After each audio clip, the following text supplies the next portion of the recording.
So How to Train Your Dragon 2 is a fantastic movie because it manages to fill me with this fantastic childlike sense of glee and wonder, and it makes me love the film, and I recommend it to everybody, any age. So the original How to Train Your Dragon is a movie that I adore due to its fantastic characters, settings, art design and mind-blowing cinematography.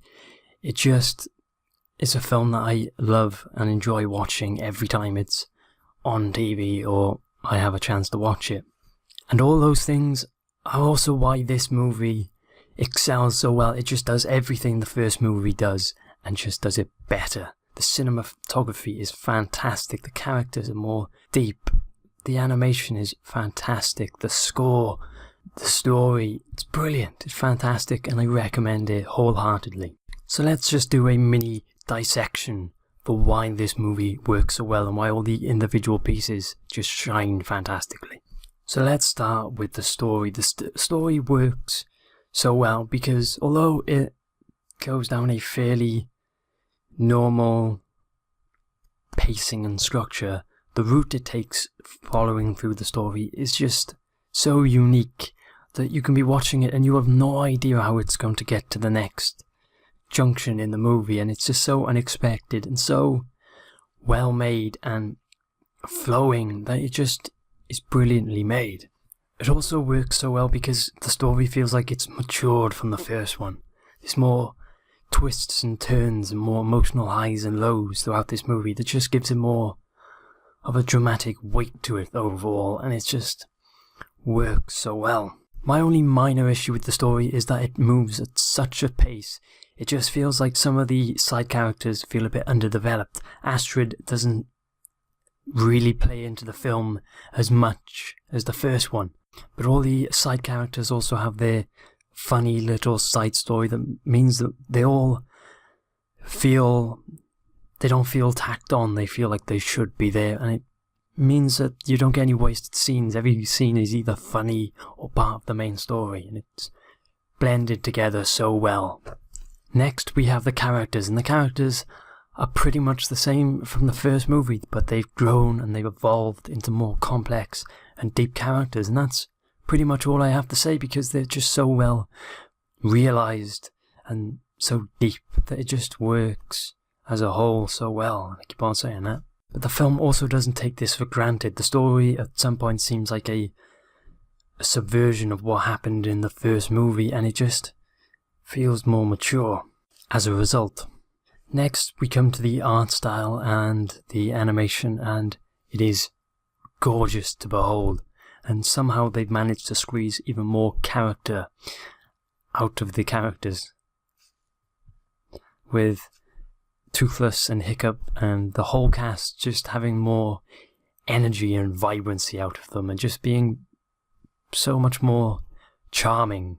Next I have to talk about the cinematography because the first one at times was absolutely amazing. The fight scene at the end was awe-inspiring, and this film trumps it in a million ways. The fight scene is incredible. I don't want to spoil it, but the foreground and the background for that one fight scene is mind-bogglingly amazing, and it just...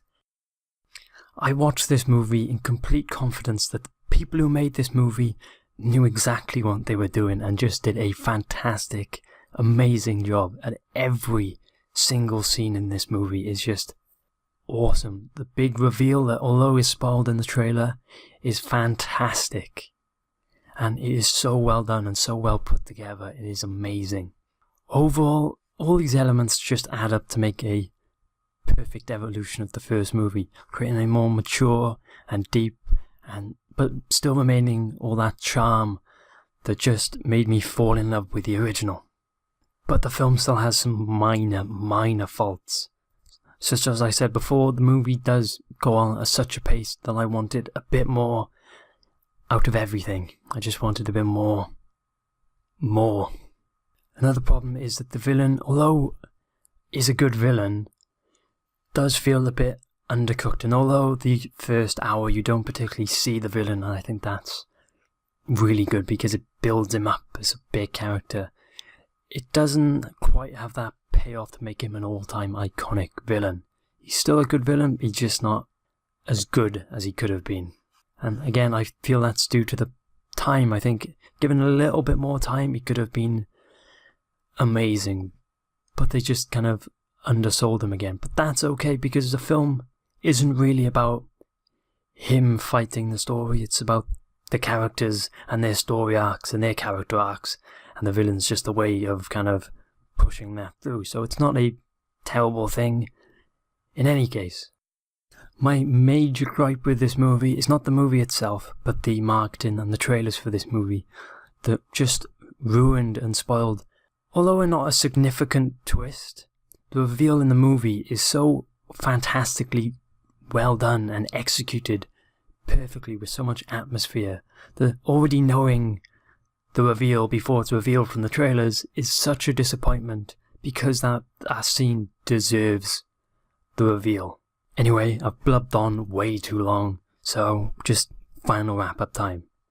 So, huge surprise, I'm going to be giving How to Train Your Dragon 9 out of 10 for just being a fantastic summer movie, not a kids movie, it's a family movie that everybody can enjoy. And it takes everything that I loved from the first one and just makes me love it a bit more.